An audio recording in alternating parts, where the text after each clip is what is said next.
Hi, everybody. Thanks for joining us for another edition of Hold My Drink, where we navigate the news and politics with a chaser of civility.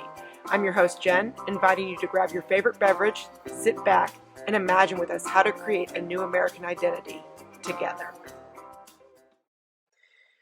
Welcome to this week's Hold My Drink podcast. Today I have Irshad Manji with me and my co-host, David Bernstein. And Irshad is the author of several books, including The Problems with Islam Today, The Trouble with Islam Today, and Don't Label Me.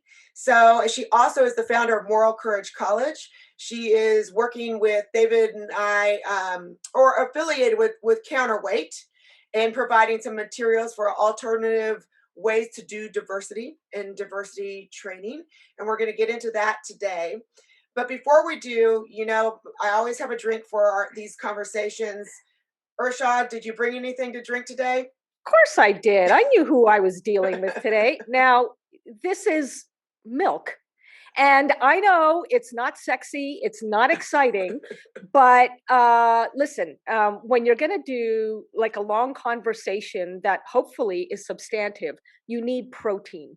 So I've thrown a little bit of, that brand Premium Protein, the shake, the protein shake. Anyway, I've thrown a splash of that into my milk just to fortify myself. And remember, for as lousy a Muslim as I am still Muslim. So hold my drink for me does not mean an alcoholic drink. And nor does it need to be. Right. I like your milk. Right. David, do you have anything?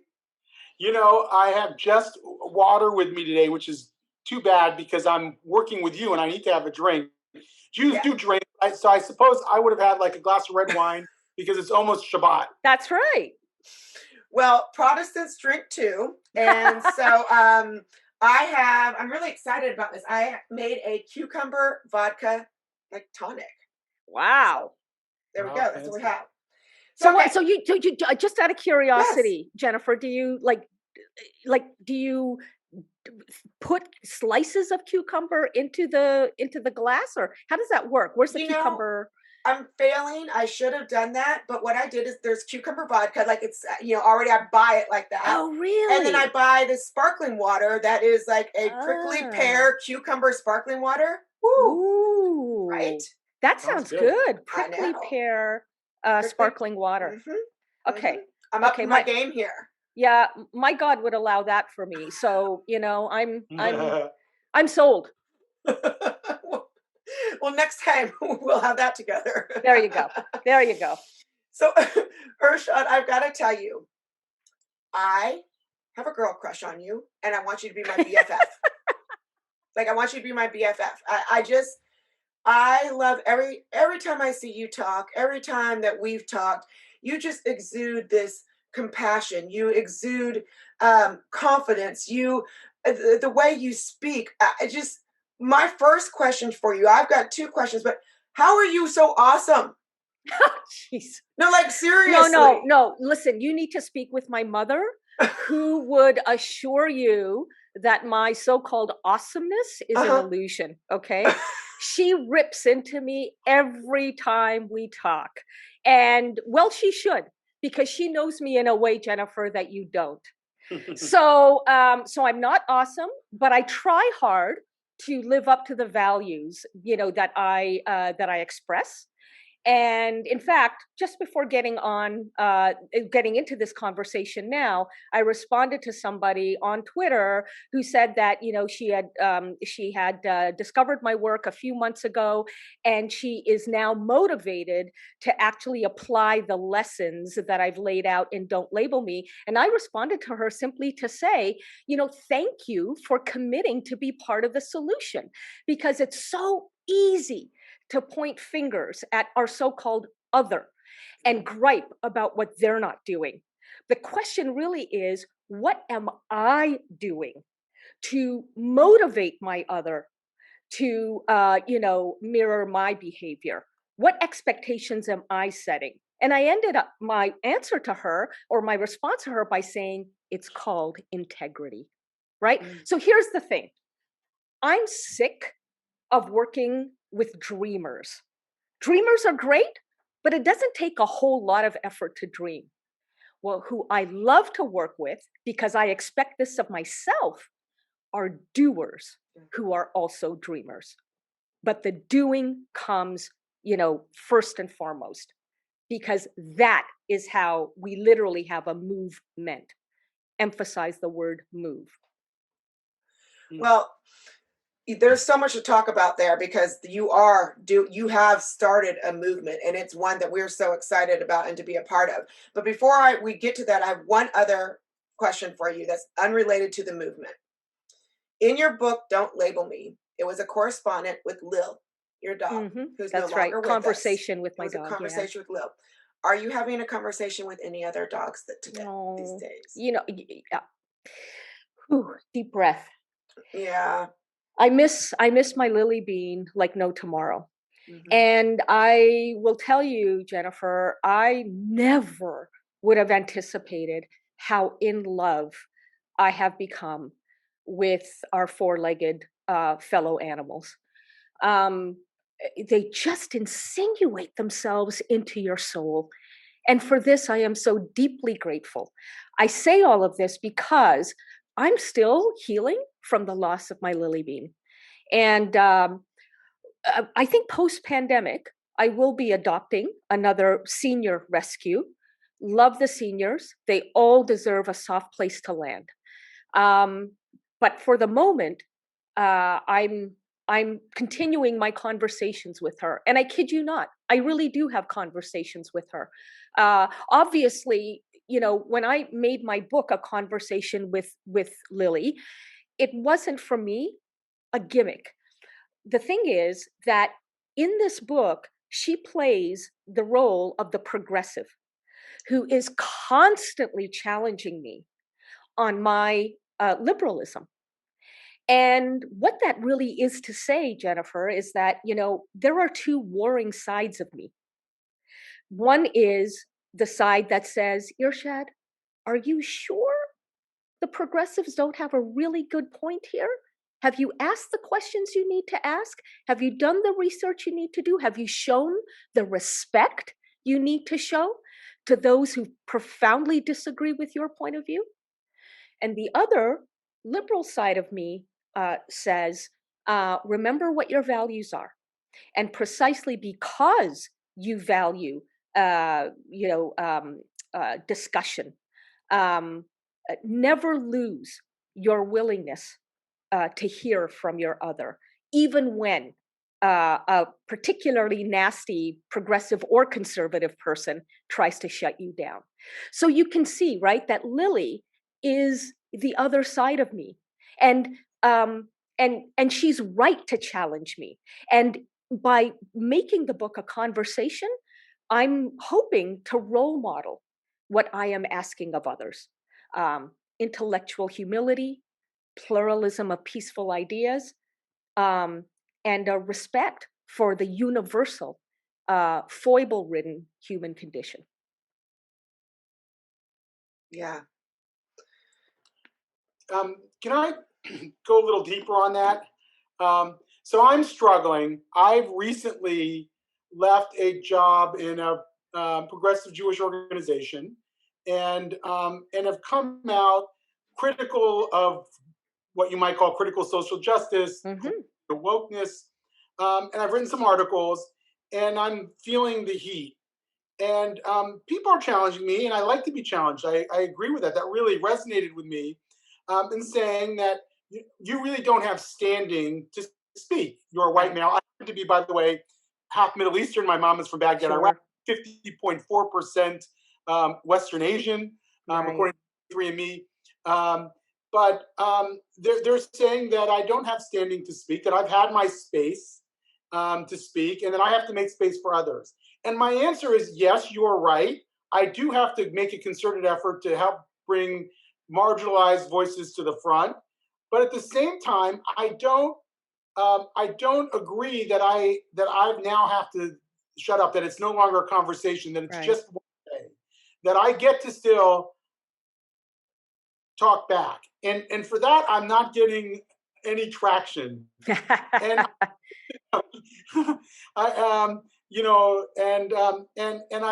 I've actually said these words, and I'd just love to get your thoughts on it.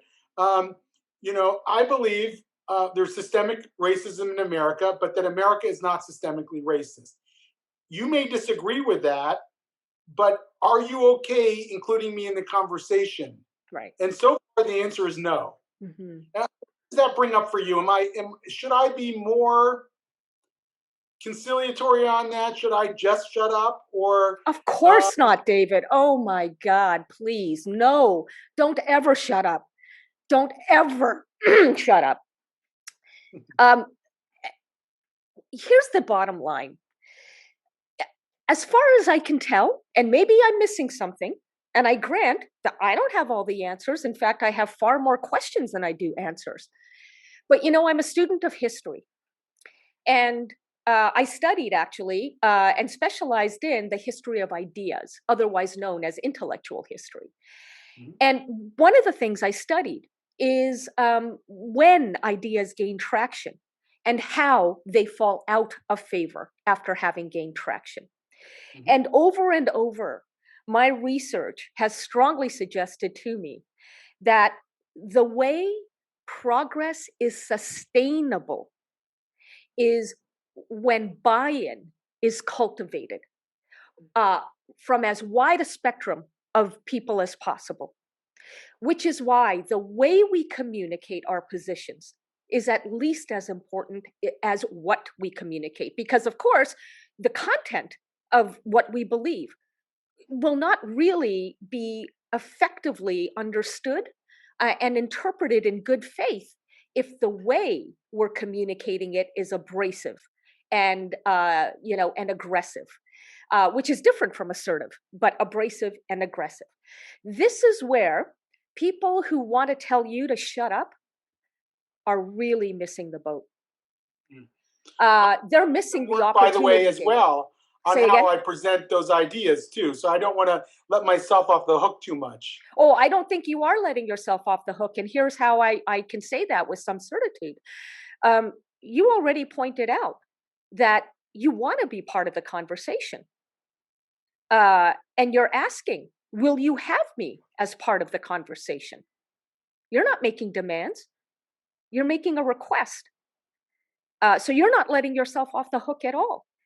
And if it's true, and I have no reason to disbelieve you because I've experienced this and watched it also myself, if it's true that you're being told you have no place in the conversation about social progress going forward, that is a huge missed opportunity on the part of people who are telling you such things.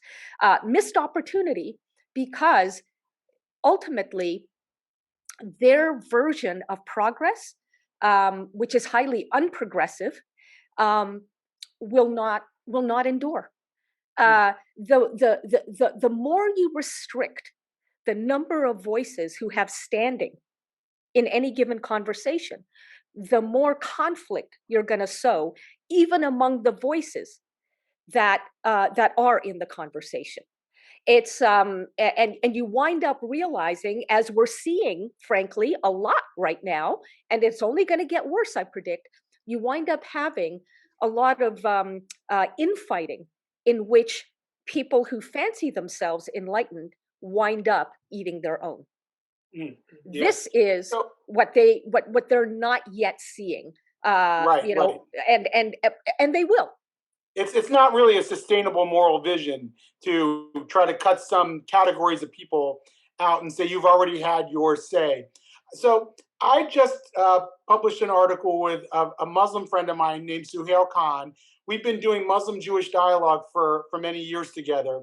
And we wrote about the experience that we had in Muslim-Jewish dialogue. And in it, one thing that we learned is that making what I like to call standpoint claims actually don't work very well for dialogue. So if I say, you must accept my definition of anti-Semitism, which includes the view that any opposition to Zionism is inherently anti-Semitism, and you must accept my definition of anti-Muslim bigotry, which would include criticisms of people like Dan Pipes for being critical of Muslim terrorism and the like, we're not going to get anywhere. And instead, let's find areas where we can come together. And it was precisely because we ignored the standpoint claims that were so integral to sort of this critical theory approach to dialogue, if you call it that we were able to build a dialogue that in an enduring alliance. I'm wondering if you have thoughts on that from your own experience. Oh, yes. Oh, yes. First of all, remind me, David, to explain why I'm not a big believer in interfaith dialogue. But that being said, my own experience with people who approach, again, progress, from the critical race theory framework is that they dive into difference immediately.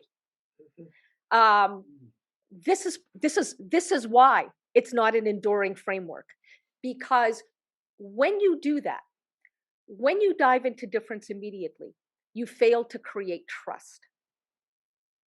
When you, on the other hand, try to seek what we have in common first, that is when you begin to develop trust with the other. That is how a relationship is built. And that is when, from a neuroscientific perspective, emotional defenses come down on both sides. And each can be a little bit more vulnerable with the other because they know that they are not in a situation where the other is going to jump down their throats. Right?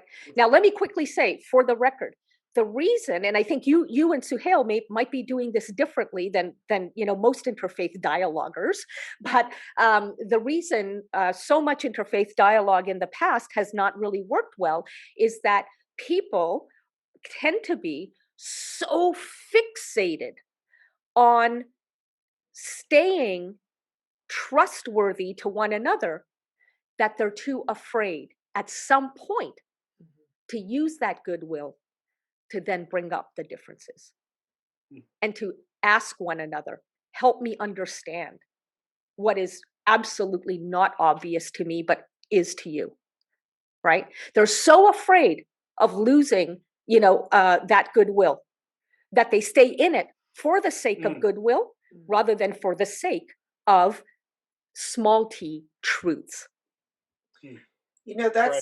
That's really interesting. I want to go back to something that David said, but also touch on what you just said there. We are operating in a world where there isn't a lot of good faith, where there isn't a lot of trust. And what you're doing and what we're all trying to do here is kind of reinvigorate that trust, that good faith, that dialogue. That said, because we're not always in that space, we're not always in the conversation like we are right now. Going back to what David said about, he's having these conversations in the Jewish space. I wanted to ask you, as someone in a world where we're always looking to check boxes, right? Yep. This intersectionality. I don't really check. I'm very waspy. I don't even know what that means. When you say that, what do you mean? It means white Anglo-Saxon Protestant. Yes, but what does it mean? I know what it stands for, but what does it mean? Yeah, it's almost pejorative, right? I mean, it means you don't have any boxes to check. It means that you are culturally invisible. Correct. Mm-hmm. Right. And the one box I have to check is the female, but even that with white women, there's all these claims now made, particularly through critical social justice, that white women are the reason why black men are going to jail, and white tears are the reason why. Right. So I mean, even that box of woman doesn't really get me very far. And so much like David, I have a hard time having honest dialogue. Mm-hmm. And I care so deeply about unity and equality and things like that, but I have questions. Yeah. And I don't think that the way that we're going about having this conversation is always getting us to that better place. Right. And so what would you say for someone who is, not in that framework of intersectionality that gives you a voice? You mean as a white person? As a white person, yeah. Yes. Right. I mean, and I heard what you said to David, that, I mean, of course you shouldn't shut up. I mean, and I know that, but at the same time, we're almost taught to self-censor. Of course. Because if, no one wants to be called a racist, any of these terms that are any ists or isms, or phobes. Particularly when I'm working so hard to create and to do and to make that movement that you're talking about. And yet I find myself often self-censoring because of my identity. Sure. My visual identity, not my, my external identity. In other words, the labels that other people throw on you. Yes. Don't label me, but I'm like, but they do. But they do. So what do you do? So how do you? Yep. So, first of all, let me assure you that what you're doing now, which is working with all kinds of people who are in it in good faith, is the right thing to do. You don't need to win over those who, will never stop labeling you. Some people might, but that's something that they'll have to choose for themselves. That's a decision they'll have to make for themselves to see the real you, rather than, the constellation of labels that they assume you are. Okay, you're not going to make them change their mind. You can't. Only they can realize that there's something behind those labels that surprises them, intrigues them, fascinates them. And for that reason, they'll want to engage. Now, beyond that, though, it would be interesting, Jennifer, if you have a relationship, a friendship with a person who thinks of themselves as progressive, to ask the kinds of questions that they probably have not been asked before, like, why is it that when it's wrong to collectively blame Muslims for terrorism, and it is wrong to collectively blame Muslims, why is it okay to collectively blame white people for, the injustices, racial and otherwise, that continue to exist? I know that we all are complicit because we all uphold, certain institutions and structures. But there's a collective blaming going on, and I'm just wondering why that's okay for my group, and you can say my group, and not for other groups. And you can assure your progressive friend, this has been weighing on me because I'm curious. And I want to know what I'm missing, what I'm failing to understand. That way, Jennifer, you enter into the conversation with humility. You accept that for now, you're a student of this other person, and that you're not here to start a debate with them. You're actually here to understand what you're missing, right? And see what they have to say, Can I follow that up? Go ahead, David. So you used the word debate, and it was actually what I was going to ask you about. So I grew up in what some have called Jewish debate culture. Yeah. Mm-hmm. Where we debate. We debated two Jews, three opinions. Yes, exactly. And nowadays, though, by the way, they say in the current woke environment, it's three people, one opinion. That's okay. But I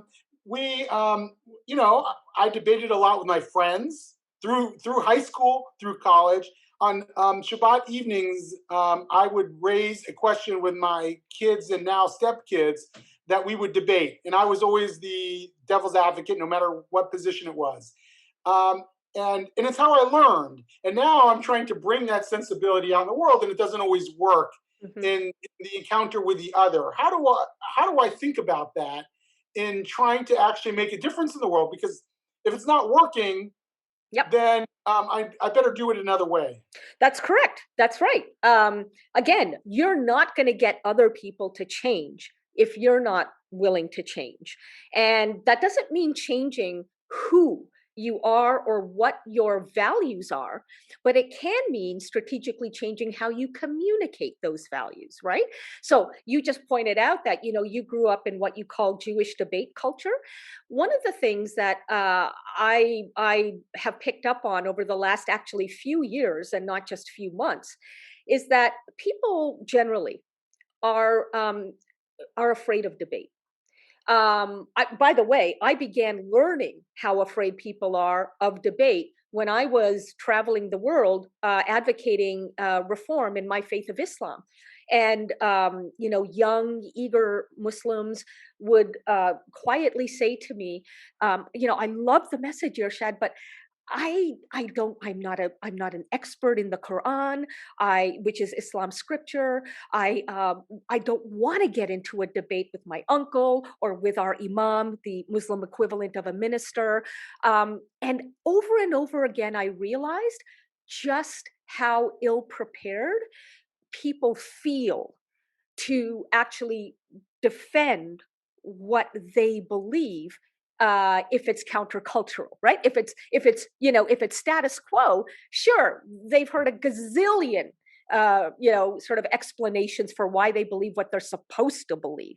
But when it's countercultural, as you are and I am and Jennifer is today, it's really hard for people to stand up and explain to others why they feel passionately that they should be expressing the values that we share. So with that in mind, David, it's really important, I believe, push back if you disagree, to ensure that you're not turning discussions into debates, and that the moment somebody fears that this is going to be a debate and they therefore kind of back off, that you assure them, look, I apologize if I came off a little bit animated here. I assure you I'm not angry at all. This is what happens. This is what I sound like when I'm really into a conversation. So let me just take a deep breath and just calm down a little bit. I'm really enjoying this conversation, right? Assure them that there is no gotcha moment coming. And moreover, just as I explained to Jennifer, that you are asking from a place of curiosity, not judgment. That this is a sincere question, not a sarcastic one. And by the way, Jennifer, when I'm online and I engage in these kinds of conversations with people who disagree with me, I somewhere in the first 2 rounds of engagement, I always say, I ask out of sincerity, not sarcasm, so that they know that my intentions and my motives need not be misread. Mm-hmm. Yeah, sincerity, not sarcasm. Right. That's, and also I really love what you said about you being the student. So as someone who's studied Chinese philosophy, in Taoism, yes, everyone, I love Taoism. Yes, I do too. That's why I studied it. I loved it so much. So China is my specialty, and what I love so much about Taoism is everyone's a teacher. That's from right. From the lowly, whatever that be, that's right, to the everyone is a teacher, and I just that meaning that everyone has something to learn from another, yes, and therefore something to teach one another, right?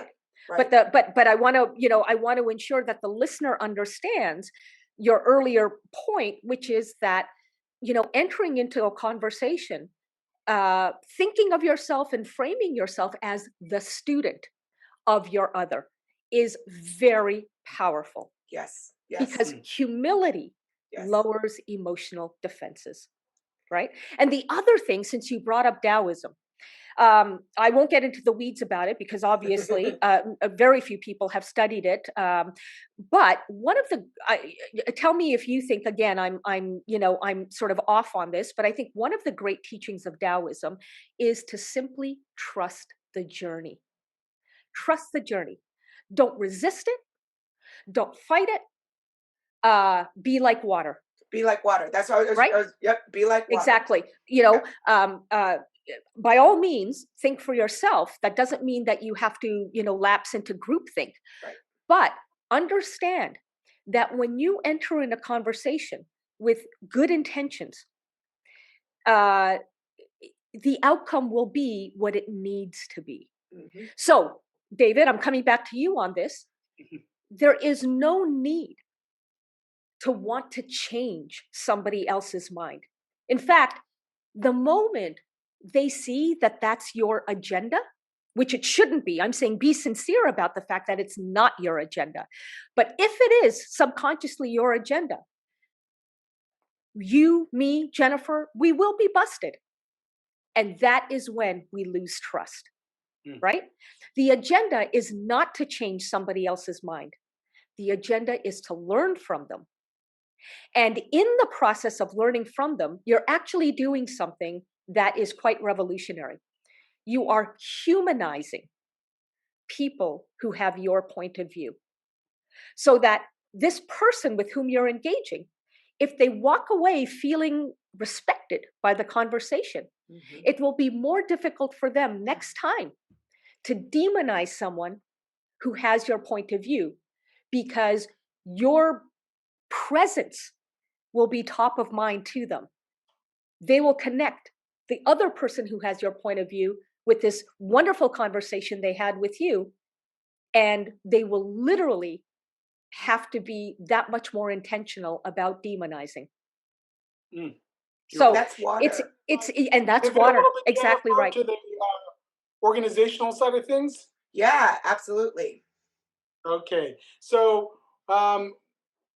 we're at a very interesting moment. The diversity, equity, and inclusion idea has really come to the forefront of society. It was banned by the CRT training was banned by President Trump and reinstituted by President Biden. I know that you have some thoughts about the current model of critical race theory training that we see in a lot of corporations, a lot of organizations, probably a lot of schools, universities today. What are your thoughts? I think you can anticipate what my thoughts are, but I'll boil them down to one phrase that I consistently use with people I work with, and that is diversity without division. That is the kind of diversity we ought to be teaching and celebrating. What critical race theory, or more to the point, the way it is practiced. Let me be really clear, by the way, just as I'm really sensitive about something here, just as I can't say that Islam is this or Judaism is that, because there are many ways in which an ism or a philosophy can be practiced in and of itself, right? Islam, Judaism, or critical race theory are not the problem. It's the way they are implemented that becomes the problem. And that's why we have to question our human decisions about how to practice something. So with that in mind, it's not that CRT, critical race theory, in and of itself is a problem. It is that today, many practitioners of it are illiberal, do not want to even consider questions about it. And therefore, they practice critical race theory as if it is the only acceptable way to do diversity and inclusion. Okay. Okay. Right, that's a very powerful insight. We can all agree, I think, and tell me if I'm wrong, that we've learned something from critical theory about how systems might work, or where that there might there might be hidden forms of oppression that we might not see in our everyday lives, and that we have to struggle with that at a conceptual level, and yet at the same time not take it for granted either that it dictates all of reality. And sometimes they're teaching in a way that would suggest that it is the single explanation for why things are the way they are. That's correct. And again, that's a human decision. It is not endemic to critical race theory. I know because I have studied critical race theory, from its very origins, right? So we can acknowledge that CRT has some important contributions to make, especially around, the discussion of power. But a contribution is not the totality of what needs to be considered. It is exactly that. It is a part of the explanation, not the single exclusive explanation of what ails our societies. Mhm. So go ahead, Jennifer. And Oh, I'm sorry. You've really thought through. Oh, sorry, Jennifer. Did you? No. Keep going. I'll interject So you later. really thought through what the alternative might look like, so much so that you've actually developed an alternative framework. What so Moral actually, Courage College, tell us a little bit about. Sure. So I'll connect it before I say more about it. I'll connect it to what we've just been discussing. So the way CRT is taught by human beings tends to translate into this, that diversity means division, that we need to divide and subdivide ourselves into categories, immutable categories. And the problem with that is not just that it fails to take into account the complexity of human beings and of individuals, but also the way CRT is taught tends to fix people in time and freeze them in place. And that is the problem with intersectionality. It suggests that each one of us lives at intersections. Now, I don't mind being at an intersection for a moment, but I don't live at an intersection. I move through it. And I live in a much bigger expanse of space than an intersection, because you can't know everything there is to know about me and that I consider important and meaningful simply by knowing that I'm a woman, that I am of color, or as I like to think of it, off color, that I am queer, that I am Muslim, that I'm able-bodied, and so forth. These are all, aspects of who I am. But that doesn't tell you what I think about really important issues and what my, core values are and what my moral commitments are, right? For you to know that, you would need to engage with me. And that is what brings us then to moral courage. Moral courage is diversity without division. And here's why. Moral courage quite simply means doing the right thing in the face of your fears. Now, I know in a divided time, what is the right thing, right? Somebody's right is somebody else's, shall we say, deplorable. So I'm going to get to that in just a second. But let's take that phrase, doing the right thing in the face of your fears, and start with our fears. What is it that we human beings fear more than anything else? Jennifer, if you haven't already, heard me talk about this, have you, by the way? I hear a lot of what you're talking about, so keep going. Okay, well, I was going to ask, what do you think that we human beings fear more than anything else? Ooh, maybe I haven't heard that one. Being wrong, being called out in public, being shamed. Okay. And what about you, David? What do you think we human beings fear? I was going to say rejection, but I like the word shame even better. Yeah. Well, you two are definitely in the same realm. And what the literature's behavioral scientific literature tells us is that we human beings fear more than anything else being judged. And of course, in this case, that means judged negatively. Yes, being shamed, being blamed, being thought weak or stupid or unworthy in any way by the group whose respect we most crave. Which is why, in any given situation, most of us will go with the flow, meaning we will lapse into the consensus that already exists within the group, our tribe. Instead, what we ought to be doing is exposing ourselves to different points of view proactively. And that means, yes, points of view that challenge and therefore help us clarify whether we are in fact doing the right thing. So you see, moral courage does not dictate to anybody what their right thing is. Moral courage is a particular method to help you clarify whether you are doing the right thing. And even if you say, well, yeah, I'm standing up to racism, Irshad, tell me that's not the right thing to do. No, I think that's the right thing. I'm good. I don't need moral courage. And I would say you're absolutely right that what you're doing is what you should be doing, but the way you're doing it may not be the most effective way, right? So if you're scorning, if you're humiliating, ridiculing, and mocking your other, don't expect them to suddenly see the light as far as you're concerned. If anything, because you are playing into their fears of being judged, you are making them more defensive and therefore probably more entrenched in the very position that you despise. So it's not just about what we stand for. It's also about how we express what we stand for. And that's why through the moral courage method, my team and I, we teach people that you don't have to compromise your values. What we teach you to do is stand for what you believe,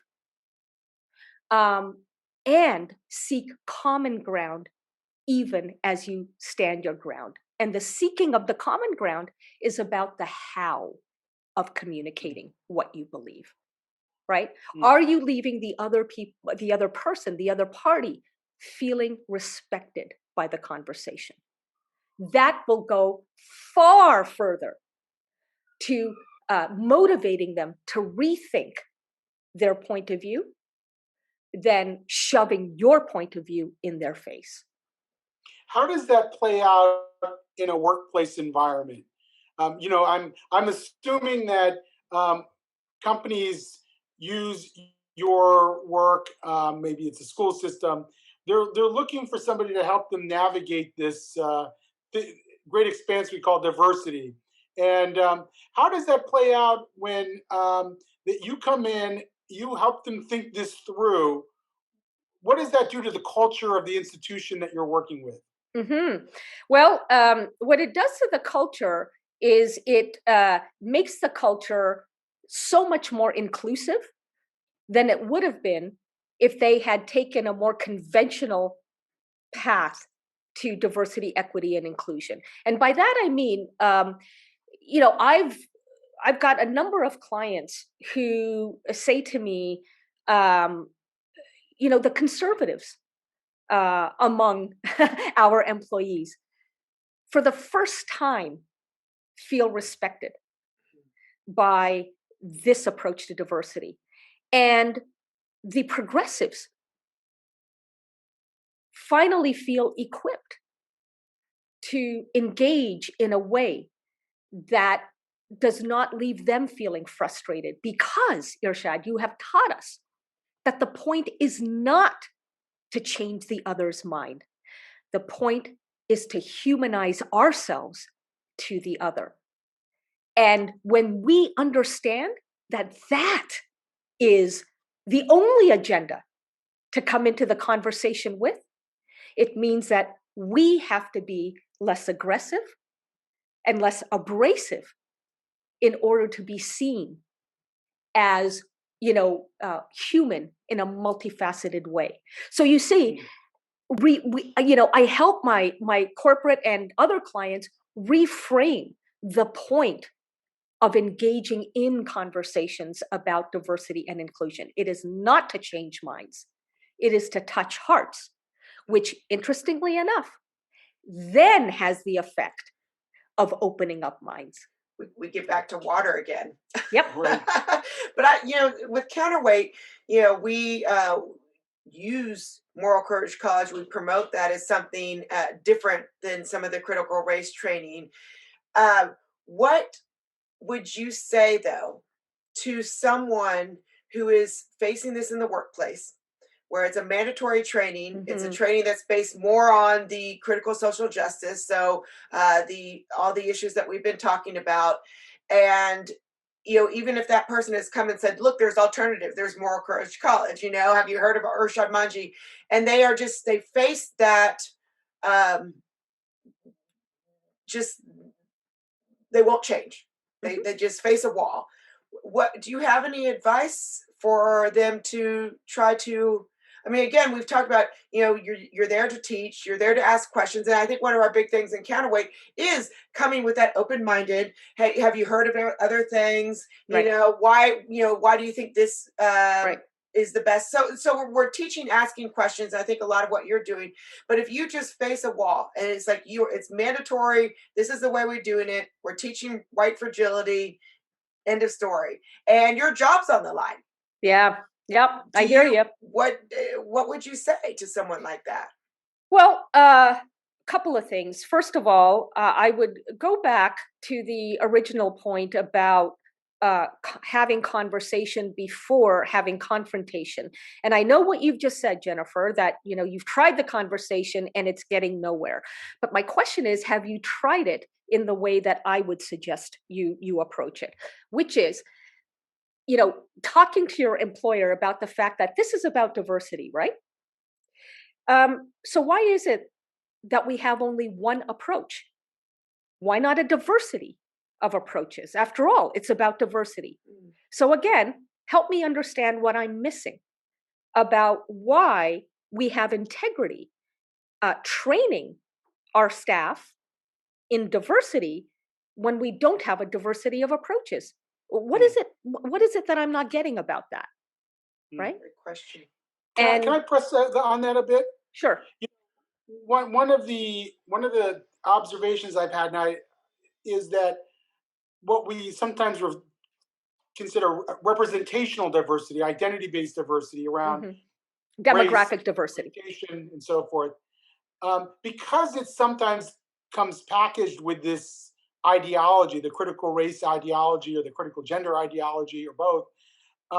It's overwhelming viewpoint diversity or cognitive diversity. Yeah. It's treating those as sort of subordinate, if serious at all. Right. And that what we really have to do is sort of restore viewpoint diversity to its proper place in the diversity conversation, so that when you do bring it to the workplace, you're talking about all of the above and not just right.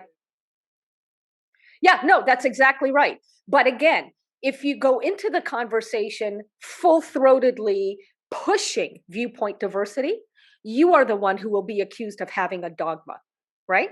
And that kind of, bulldozer approach in any situation tends not to work well, whether it's with your spouse or your children or your rabbi or, your employer. So really find,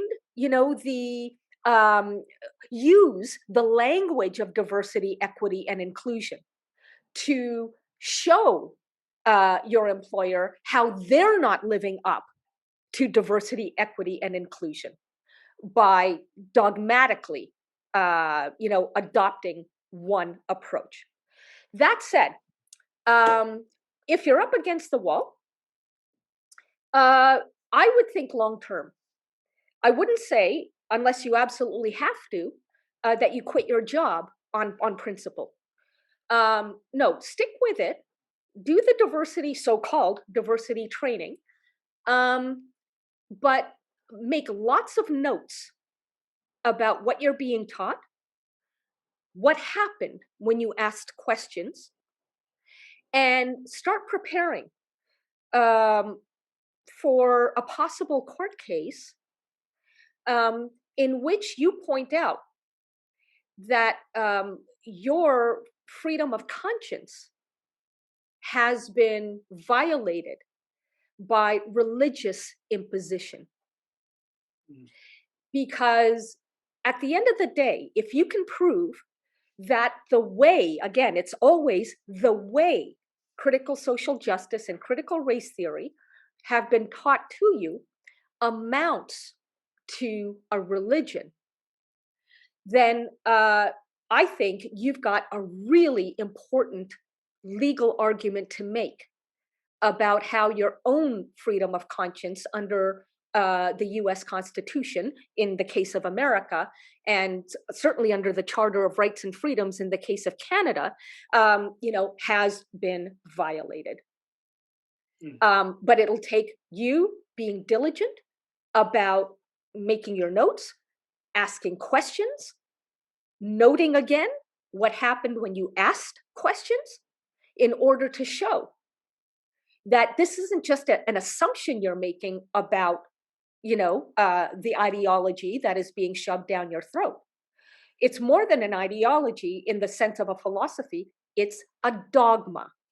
Because here's what happened when I raised some gentle challenges about it. And only people who are steeped in dogma will try to shut down questions. And the hope would be that once enough organizations or companies are faced with those kind of lawsuits or challenges, that they'll look for a landing pad of places like the Moral Courage College and other groups that are doing viewpoint diversity as part of their larger diversity initiative, so that there's a place to go, because diversity is really important, but it's not done in a dogmatic manner. Right. And I have to say that, I'm not even going to wait, as you know, for these lawsuits to pile up and hope that, schools and employers will grudgingly settle for an approach like moral courage, lest they be taken to court.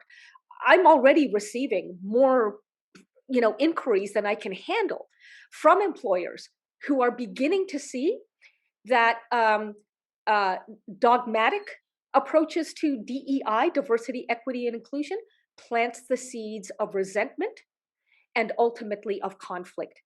And here's the interesting point, folks, that a university might be able to stand that, because academics, for better and for worse, mostly operate in silos. They don't rely on teamwork in order to move forward.